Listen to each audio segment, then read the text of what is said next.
Sheni v'chamishi. Chabayin gearbeitet wie a Pferd, worked like a dog. The one thing bothered me since the last video. I was in touch with a friend, a shliach who I respect and like.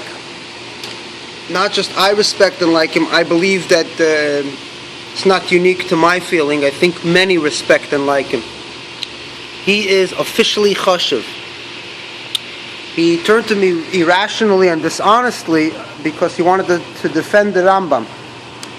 He was defending the Rambam's name to fit the Rambam in a category that he finds okay and appropriate. Does he really know about the Rambam? No, he only knows about the Mishnah Torah. Mishnah Torah Rambam wrote when he was young, 26 or so. The Moreh Nevuchim later.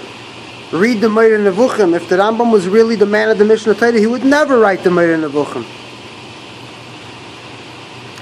The same mashpia in yeshiva who tried to get me not to read the Moreh Nevuchim was the same guy who was trying to influence me not to read the Rabbi Yoel Khan, because he was a Meshachist, and Rabbi Yoel was no longer a Meshachist, because Rabbi Yoel really gave a big impetus to the Yechi movement. If you watch the videos of the Nun Aleph and Beis, Rabbi Yoel was the real heart and soul, mind behind it.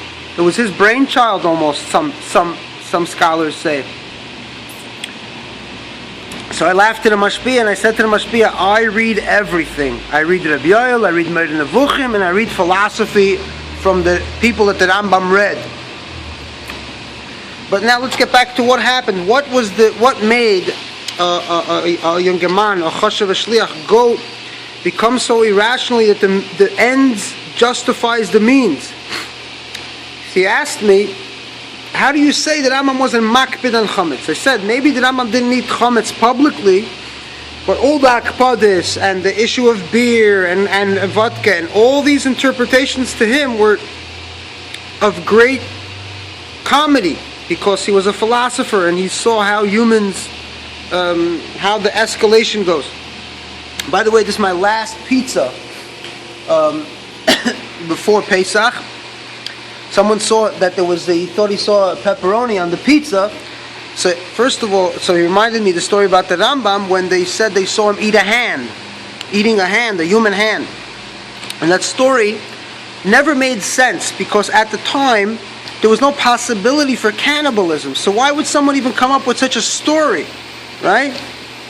If there was a possibility that there were some people at the time, tribes that were cannibals 100 miles away, so there's some smoke to the story. You could say that the Rambam was hanging out, he was camping, and then he hung out with them, and knowing him, we know that it's possible because he's such a kosher, or at least people who want to make stuff up would say, oh, he's such a kosher, so it's possible. Things like that. But reminds me of a story with Psachi Korf in Yeshiva. My friend said to everyone I went with him to a movie, because I was like this Hasidic boy, like Yossi Horowitz style. So I said, Chas v'sholem, me, I would never go to a movie. And it was a no-no. I would never go into a theater. Everybody after the finals, after Zusha gave the finals, they would go to the movie. So Psachi Korf said, if you could smoke on the mitzvah tank, so I could believe that you would go to a movie. So I was so broken that I cried. I cried at age 14 or 13 or 14 it was. I was not a 7-year-old. It hurt so much. There was no hiding the tears. So this is what happens when you're among primitive people who, number one, don't know how to work with evidence. Number two, they don't know the ramifications of accusing someone falsely. Not about choshed b'kshedim, because I'm not a kosher, circular logic, but to go say to a boy in yeshiva that I believe that you went to a movie theater, because I had my standards, the zayir tvei, the tzitzis, b'meha v'zayir tvei. So the zayir tvei by me was movies and girls. You would never see me near a girl. A boy, maybe sometimes. I'm not gay, but I'm joking. If I was, I wouldn't be ashamed of it, unless, of course, I was in that system where I was ashamed of being accused of something falsely. So no, you never saw me. There was two things, girls and movies. So the cigarette with the mitzvah tank, I didn't see it such a bad thing. So back to the story with the Rambam, it reminds me, the only way to explain it, one theory is there's a joke about a guy who gets stopped for taking a red light by the police. So he says, I don't know, there's maybe guns in my trunk and cocaine in the back seat. So the police calls for backup and a whole bunch of people come with helicopters. We have a big fish. And then when the police come, he says so they go opening the trunk and they're ready and the guns are drawn and they're ready for a big criminal, and then he looks and they see nothing. So they go, what happened? What'd you call for backup? So the driver says, this police. He also says that I took a red light. So I'm thinking the story with the Rambam, people who wanted to defend the Rambam spread the word that they think he was eating a human hand. Because then, the guy who thought that is retarded, because cannibalism hasn't happened since Jerusalem, since the people were sieged by the city by the same fanatics who wanted to kill and stab or stick the sword into Rabbi Yochanan ben Zakkai's body to make sure he's not faking that he's dead, to go out to speak to Vespasian. The same fanatics were probably chasing the Rambam, and they saw that he ate with the vizier in the royal palace where he was a doctor. So he had to travel on a donkey, sometimes an hour distance or something like that. So the same Kanoim, by the way, could be Jewish, Hebrew, Israelite, Goyim, Alawites, and Arabs. The Rambam, for a short period, even though it was the Islamic Golden Age, was chased out by a type of Muslim fanatics. I think the name was Alawites. So back to the story, a boy who not at fault at all, he goes up into Shlichus and he's thinking one mission, right? He's doing for the Rebbe. So because he doesn't know that I told him, go to a historian, don't ask me, ask a historian if I'm making a mistake. If I'm making a mistake, 2-3 historians say he's mistaken and this is the evidence and this is the reason why. So dismissed. What do you need me for? The fact that I couldn't answer his question, he sent me a message on Facebook. I couldn't answer till the end of the day. I was working. I didn't see the messages till the end of the day. So I thought to myself, if you have a question and I wasn't alive anymore to answer the question, what would you do? This is the method of history. You have to go with the best theory. So you collect from other people's theories and opinions, and then you get the best, you collect from that the best, most plausible way. So I thought, why would he ask me? Who am I to I'm not an authority. I'm quoting from what I learned, and I'm using, and every theory I have to check it.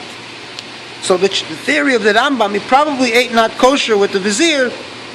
So these fanatics who called the Rambam an apikoidus were the same harmful people like the Alawites who kicked the Rambam out of town and drove him out of town. Even though it was a golden era, but there was a short period of this fanaticism when they had power.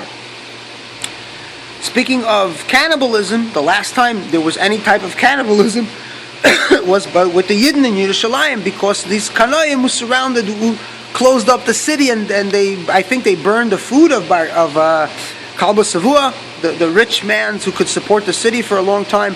Whether these stories are historically accurate or not, the lesson is the same.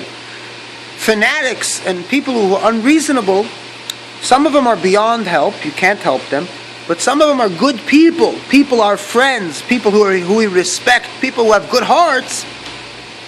What turns them to be, he says he spoke to a historian and everything I said wasn't true, which I understand is a lie, because he would have told me the name of the historian or he would have brought me the evidence. He couldn't do neither.